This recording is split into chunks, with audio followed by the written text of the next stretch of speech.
Welcome to Buns, Burgers, and Big Ideas, the go-to podcast for aspiring and seasoned leaders in the quick service restaurant industry. Each week, we serve up actionable insights and proven strategies to help you lead smarter, build stronger teams, and elevate operations.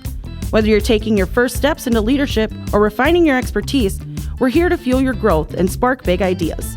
Let's dig in.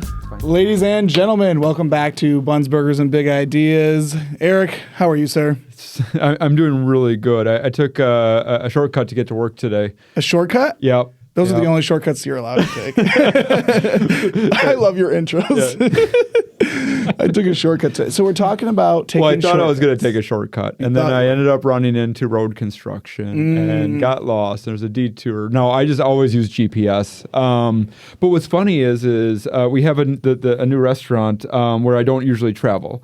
Yeah. And I was following the GPS, and it wanted me to go like straight when I was pretty sure if I just took a left, it would be there, right? So I'm like, the first day I followed the GPS, right? And I went all the way out and then came back in. And then yesterday I'm like, I'm going to take a left. Like, I'm pretty sure, right? Give the shortcut a try. So I took a shortcut off the GPS, and that one ended up working out in my favor because it did go that way. But there was construction, so I couldn't quite get there, but I bet you tomorrow or when the construction's done, it'll be there. So, but yeah, typically shortcuts don't work out for me. Yeah, shortcuts can be, they're tempting though, because I'm with you. Yeah. I have like six is a lot. That was a very random number. Yeah. I have like maybe 2 or 3 ways that I can get home. Okay. Right? From here, sure. From Rockford. Yeah. And so, depending on if I'm going straight home, I take this way because I know this way is faster. Okay. But if I'm going here, then I'm going to go this way. Yeah. So, I mean, you have to know where you're going, but like they're not necessarily shortcuts, I would say. But there's different options, and they might seem tempting to be like, oh, you know what? I'm going to go this way because it's going to be easier. It's going to be faster. Yeah. Yeah. Yeah, and it's just shortcuts don't work out. And I think as we talk leadership management and the restaurant stuff, right? Like we really have to be careful around what shortcuts we really do take, because they are tempting, right? And I've had some shortcuts that have worked out, but I'm going to tell you, Riley, the majority of them just kind of turn to pot, and it's They're like risky. Hindsight 50-50. Yeah. I wish I wouldn't have done that, because it just leads to maybe bad habits or bad results, or maybe it's a short-term fix but the long-term solution isn't there. Come inspection time, it becomes a real problem. Now all those shortcuts, all those habits that you've created, you have to break, and that doesn't happen overnight, right? Yeah. So in our industry, there's or just any industry really, there's shortcuts everywhere. You can take the easy way, take the shortcut, and it might work out. It is a gamble. Yeah. But for us, I feel like there's one that sticks out to me. Okay. And it's training and development, because we're talking a lot about developing our team and building up our leaders in the restaurants. So if we skimp out and take shortcuts on our training and development, that's not gonna build that trust with our team, and it's gonna lead to more mistakes down the road. Yeah. Especially, it rings so true, right? Whether it's somebody that's brand new into their role as a crew person or management, or even just like we throw people in the roles and it's like, okay, you're great at putting food in a bag, now go do this. Yep. And we take that shortcut, and we didn't necessarily, because we didn't plan, right? Like we didn't do something that made us all of a sudden be more impulsive and have to make a shortcut type of decision. Yeah. And it kind of reminds me of just my day one, where the crew trainer, right, came to me and said, hey, let's go take a tour. Let's go learn these things, step-by-step directions. Yep. And he went through the process. And honestly, at some points, it was like, well, this is taking a long time. So I guess, Riley, when you say development, but like shortcuts, sometimes it is easier or faster, or at least it seems easier or faster. Yeah, I would say it seems like in the moment probably it does feel that way. Yeah. The problem, it comes later. So now if you skim really fast through, let's just say the fries station, for example, right? We were just talking about fries there last episode, but you skim through it really fast. You're like, hey, this is how you do it. You go fast. They do it. You're like, yep, looks good. Okay, well, that was their only expectation was that moment, and you rushed them. So now, come a week later down the road, 2 weeks, a year, who knows how long. Now all of a sudden, when they get promoted to crew trainer, now they might be saying the same thing. They might be going fast, or they might be skipping a step because their training wasn't whole. Sure. Yeah. So that's part of it for I think the training and development, but it's also just like you said, like it's the crisis mode. We need somebody in this position. It's like maybe it's not crew trainer, maybe it's a manager. Yeah. Well, you're throwing somebody in there who maybe doesn't have the tools or the knowledge of leadership or management, and we've got to kind of backtrack. Mm-hmm. And then while you're backtracking, maybe the restaurant results slip. And so that's a lot harder to balance, where if you just did it right and did it the right way on the first time, you might be better off for it in results in the team. Yeah. And as an organization, we have a lot of different, I'd say, recommendations or policies or things that we'd like to see done. And we had manager meetings pop up. I'm a huge fan of manager meetings. Yeah, and one-on-ones too. One-on-ones especially, right? Love Taking those. that time, but we'll take the shortcuts on those. Like what I've noticed over the past few months is because we've been trying to say, hey, do your one-on-ones, go, take the time, Talk work with to your your assistants, team. right? Even for me, right, have the one-on-ones, and I've noticed that there's certain individuals that I have to like chase down a little bit more to make sure that they're scheduling the one-on-one time with me, or that I'm having that one-on-one time. But it's very easy in the restaurants to really shortcut that meeting. Well, you and I just talked. We were on the floor together all day. Like we talked, but that's not development time. That's just us talking. Correct. So I think from a shortcut standpoint, depending on how you're looking at this, depending on how you, as the audience, you're looking at this, it's about the processes and allowing the processes to take place. So, I had a GM in the meeting earlier this week, and they said, okay, Eric, you want manager meetings? Like what, like half hour? Like, oh man, if only, right? But honestly, a manager meeting, like a real good meeting, is probably going to be a couple hours. And I'm not just saying just take the time to have the time. It's got to be valuable, Yeah, but and you should have a valuable meeting, but I think just we assume that this stuff shouldn't take long. We assume that, hey, because you and I talked, right, that we don't have to worry about. I mean, what podcast episode are we on, right? I mean, we're like 20 into it, so now we don't have to worry. Now we can just shortcut all of the stuff that we used to do to prepare and be ready and all that. But like when you really think about it, the processes are working, and you have to continue doing those processes, right? I've been writing a lot of content recently. Yeah, well, you have, and what's nice is you're going through the processes still, where we're putting the content together, we're doing everything we can, we're pre-recording or having some conversations around what this may or may not look like. Yeah, and it's making this a lot easier. I would agree. Yeah, and we have an episode on how to have a good meeting and how to prepare for that. So make sure to check that out while we're talking about these team meetings and one-on-ones, because they're so dang important. Right. But back to the meetings, if you're not having that time, the development time, again, that's considered cutting corners, in my opinion. Yeah. You're not having those coaching conversations. You're not having those development time. You're not talking about the business. When you're running shift or you're on the floor with them, you're not talking about anything. I mean, at least when I was on the floor, it was never substantiated stuff. It was the business. It was go grab this. Oh, go run this. Got to switch this person out. Got to get this person to break. It was never big picture stuff about the business. That makes sense. What do you think leads people to taking shortcuts more consistently? Because I don't know. I know you're not a huge fan of shortcuts. I'm not a huge fan of shortcuts. So I guess like what annoys you maybe about the people who are, or when you do see shortcuts being taken, and like how do we avoid shortcuts? So I took a shortcut once. Won't get into details, but it basically ended up in a not favorable outcome. It was in high school, and I made a decision to do something that would have made me look cool, or yada yada yada. But at the end of the day, I got suspended from some extracurricular activities. I know. I didn't know this. Right? I like it. All right. So now the shortcuts thing, and listen, taking the fast way home, I get it, right? Like that's not the shortcut I'm talking about. Yeah. Talking about cutting corners, talking about being intentional in your decision to do something less than it deserves. Okay. So training, food safety, like those big items. Yeah, that makes more sense. Yeah. So for me, when somebody's doing those shortcuts, I'm like, take a second, like really think about the consequences, because a lot of times shortcuts are decided. You decide to take one pretty quickly. Sure. At least that's what I remember. Yeah. It was, this sounds like a good idea. Go do it. So just take that when you're thinking about, if I just did it this way, I'd shave a week off my training, or if I did it this way, I'd save 5% on labor, whatever the case may be. Just really think about, is that worth it though? Mm-hmm. And think about those outcomes, because when you take those shortcuts, odds are it's going to end up worse than taking the actual time. Yeah. Did that answer your question? No, I would agree. I think just in general, right? Like we're talking shortcuts with bigger consequences. Yeah.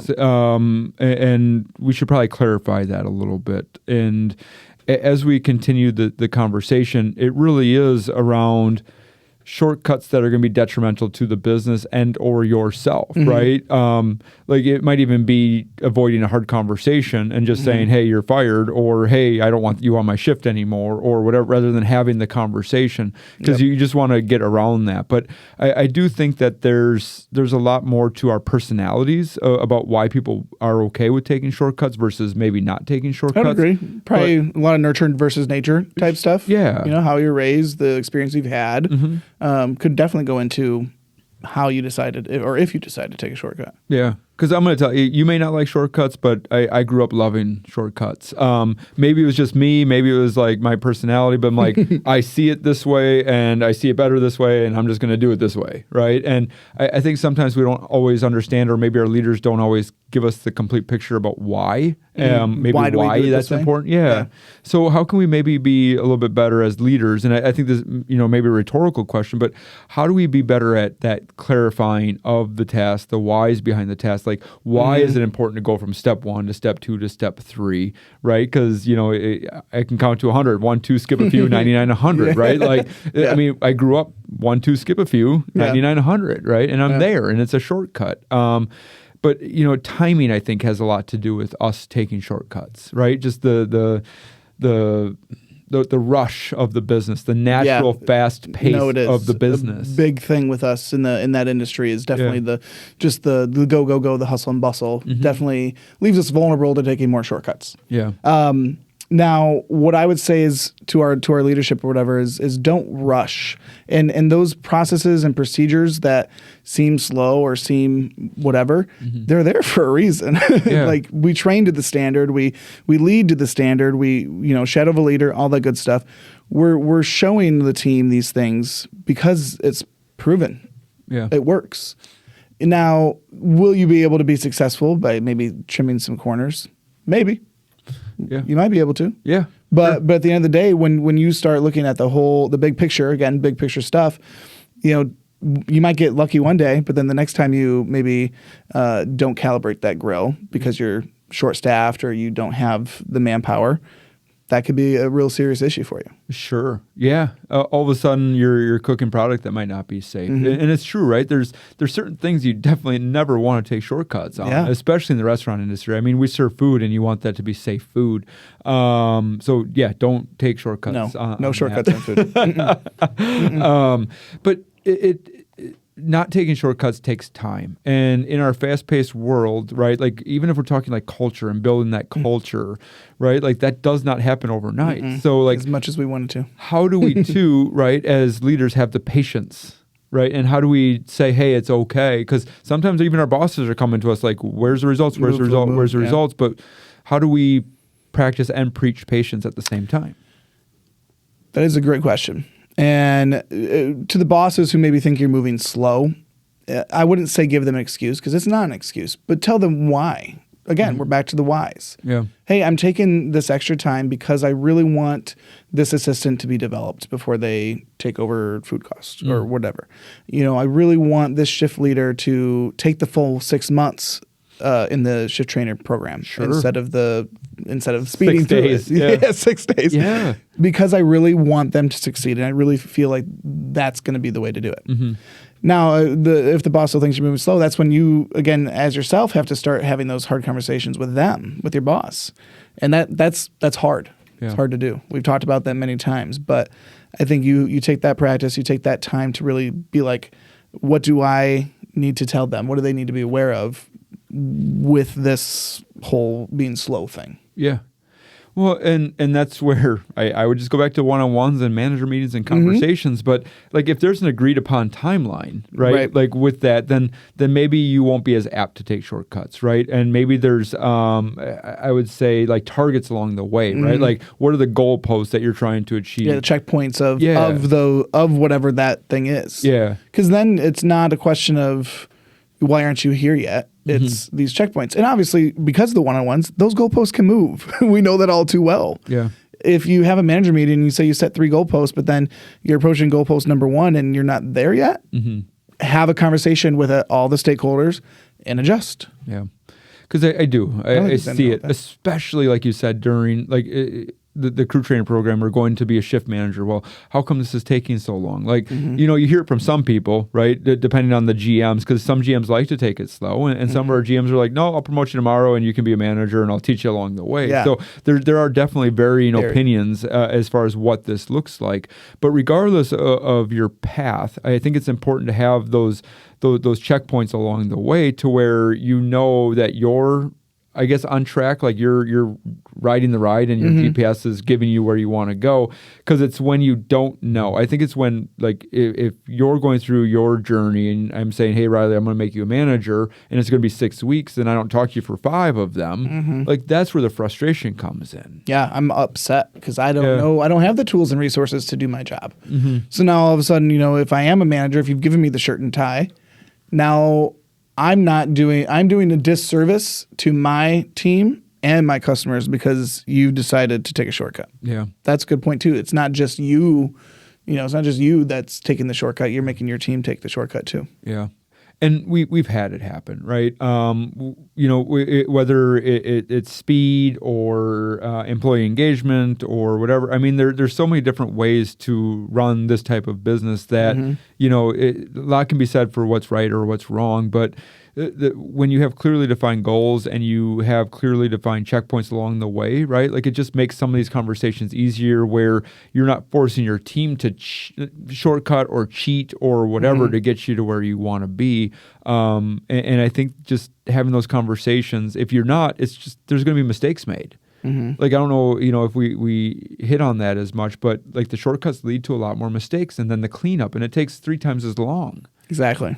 And then that's going to end up probably, the labor example, I don't know, whatever, just call it what it is. But that cleanup is probably end up cost you more than just doing it right the first time. Yeah. Is kind of what we're saying here. So the mistakes happen, but mistakes happen, Eric. Like that's okay. Yeah. But is it a mistake that you knew was going to happen?